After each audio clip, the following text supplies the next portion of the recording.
Hi, my name is Pat Hillberg, and I'm the director of the Southeast Michigan STEM Alliance. I'm talking today to Mike Peterson of Challenge Island about STEM and STEAM outreach in this area, with particular interest towards providing meaningful experiences for K through 8 students during a pandemic lockdown. Mike, can you describe Challenge Island and why you chose to get involved? Thanks, Pat. Yeah, and thanks for giving us the opportunity to share today as well. My background personally, I was in automotive engineering. I spent about 30 years with General Motors, mainly in manufacturing engineering until about 2018. And then we started a Challenge Island franchise, which we'll talk more about here in Southeastern Michigan as a way to provide hands-on STEAM enrichment classes to our area. My wife is also a STEM professional. Her background's in industrial design, and she and I are co-owners and co-teachers in our business. Oh, terrific. You both have expertise and passion for STEAM education. And I'll briefly mention that Mike and I teach engineering and management classes together at Oakland University near Detroit, which is how we met. Enough about us. What does Challenge Island program look like? Excellent. Yeah, so our original programs are designed to be live in-person workshops. They usually last an hour or more, depending how many activities we try to pack into them. That we have an island feel to it. So when we get together live, we start out by giving the kids a chance to put on face paint, put on headbands. We break them into tribes, we call it, so that they get a chance to be in a small team and work together on the activities. And then once we're ready to go, we get the kids in one big circle. We talk about the learning for the day, what the challenges that they're going to work on. And then we break them off into the groups to work on it. And then we give them a little bit of facilitation as they need it. And then towards the end of the session, we give the students a chance to share their creations, not only with us, but also with each other to get a little practice with presentation. And it also gives them a chance to reflect and think about what they learned or did or what they could do differently or better next time. For this year, with the advent of COVID, we had to make some adjustments to our in-person workshops to keep everyone safe, but still allow for as much teamwork and interaction as we could. And how have you changed your programs to adapt to COVID? Yeah, we've taken basically a lot of the materials we've used before and adapted them to work online so that students can participate from their houses now as opposed to in a live in-person setting. So in terms of materials, what we do is we put together what we call a treasure chest box of materials for the kid to work with. And that gives them everything they need to build each of the challenges. And then we either deliver that to their doorstep if they're local, or we ship it out to them before the class starts if they're out of town. So the kids still all meet in a live interaction, but it's over Zoom. And then we keep the teamwork and the sharing going by giving each kid multiple opportunities to share over the video. So we'll call them out and spotlight them in Zoom terms to let them share what they've created or ask a question or share something that worked or didn't work so good. And then all the other kids get to interact on that and learn about it. So at first we weren't sure how well that would work, but we found out that really most all of the live materials we had ended up adapting really well, even some of the messy ones involving slime or water or different things like that. So, have you found anything that doesn't work virtually? Really not. We've steered away from just a couple just because of the massive materials that would be needed or the hassle for the kid. But pretty much anything we put out there, the kids have really enjoyed and gotten into it and it works. They all figure it out. They're pretty smart. January is coming to Detroit, and I'm worried that kids will be stuck inside. But yeah, so yeah, that's definitely going to be a challenge in a lot of areas. But we're looking forward to using our program as hopefully a way to bridge some of those challenges and still give kids a way to get together and interact, and also, of course, learn some cool STEAM material as well. So just as an example, we had a kid recently who was going to miss our virtual class because I think his sister had a doctor's appointment or something like that. But he got creative and figured out that he could bring us in on a cell phone. And so he had the Zoom call running on the cell phone in his mom's minivan and actually had his bag of parts with him. So he was ready to start building with us, right inside the car there. So we're finding that we can be pretty portable and pretty flexible in how we do the materials. One other thing we found out too is that kids, even after the session is over, we've got many reports back from kids or from their parents who said that they spent a lot of extra time adding more to it, creating something new, trying it again. So that's been really cool to see. So it lasts longer than the actual session itself. Oh, I bet. That's great that they're developing their own intrinsic motivation. What other sort of lessons are available? We counted up over 400 hours of material we can do. So there's a huge amount of different topics we can bring to the kids. So certainly from a STEAM perspective, gravity, potential energy, math, chemistry, engineering and all that stuff. In addition, all of our materials have a cross-curricular theme to them as well. So we try to tie in topics from history, geography, literature, pop culture, something like that, so that we kind of anchor it in something that they can relate to and get excited about. So just as an example, some of the themes we've used in some of our recent modules have been things like sports, entrepreneurship, like Shark Tank kinds of things, superstars from history, US travel, wizardry, and a lot more. Oh, okay. I see how the STEM material makes its way into your lessons, but how do you bring in the A as in the arts?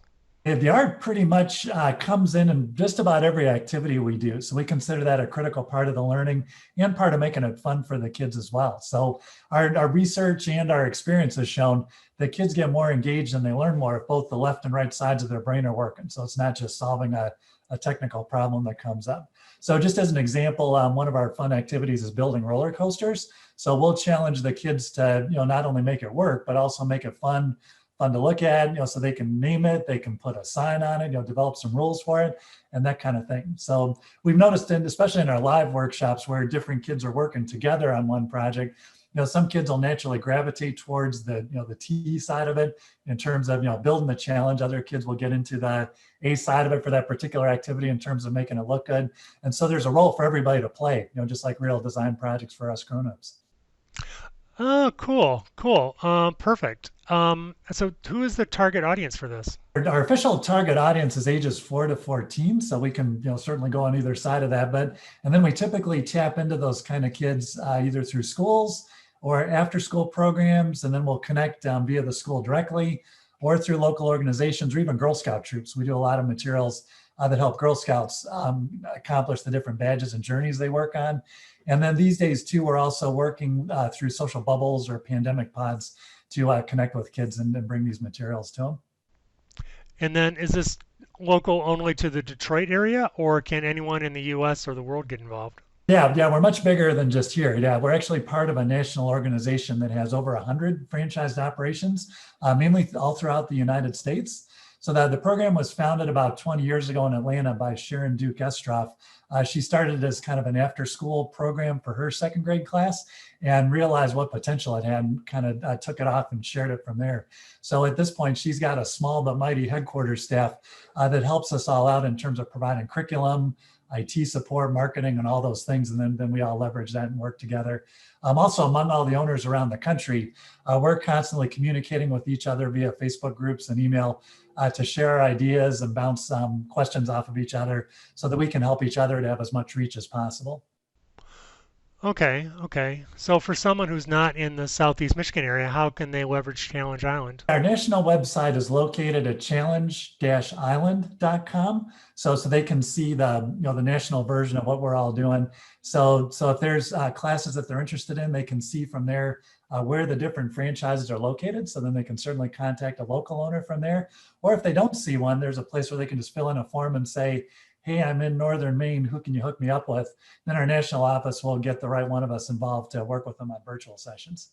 So I'm concerned about emotional learning in socially distant times. What are you doing in the realm of social and emotional learning? We've worked really hard to bring as much of that back in as possible.